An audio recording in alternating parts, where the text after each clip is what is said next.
Ankleshwar notified અને AIA દ્વારા નોટિફાઈડમાં plastic banner મુક્ત બનાવવામાં આશ્રય સાથે ડિજિટલ યુગ તરફ આગળ વધતા LED સ્ક્રીનનો અગાઉ ગોલ્ડ પોઈન્ટ ખાતે ઊભી કરવામાં આવી હતી. હવે સરદાર પાર્ક ખાતે વધુ એક LED ડિસ્પ્લે ઊભી કરવામાં આવી છે.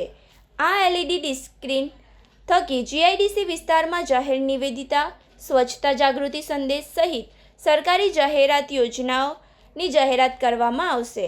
તેમજ ધંધાકીય વ્યાપ માટે ડિજિટલ એડ પણ આ સ્ક્રીન થકી પ્રસારિત કરી તેની આવક નોટિફાઈડ મેળવશે, જે વિવિધ વિકાસલક્ષી પ્રોજેક્ટમાં ઉપયોગમાં લેવામાં આવશે.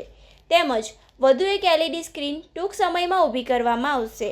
જાહેર સ્થળો પર લાગતા બેનરના દૂષણને દૂર કરી ડિજિટલ માધ્યમ તરફ આ અભિગમ અંગે વધુ માહિતી આપતા AIA પ્રમુખ વિમલ જેઠવાએ જણાવ્યું હતું કે આગામી દિવસમાં નોટિફાઈડની પોતાની એક ડિજિટલ એપ આવશે, જેમાં નોટિફાઈડ લાગતી સમસ્યા અને ફરિયાદનું નિવારણ સાથે ટેક્સ સહિત વિવિધ સેવાઓ પણ ઉપલબ્ધ હશે. તેમજ ટ્રાફિક સમસ્યાને લઈ એશિયન પેન્ટ ચોકડી તેમજ સરદાર પાર્ક ખાતે ટ્રાફિક સિગ્નલ સુવિધા પણ ઊભી કરવામાં આવશે. આ પ્રસંગે GIDC notified chief officer Chintan Patel, notified chairman Prabodh Patel, AIA secretary Nilesh Patel, digital committee chairman Yogesh Patel સહિત અધિકારીઓ અને AIA હોદ્દેદારો ઉપસ્થિત રહ્યા હતા.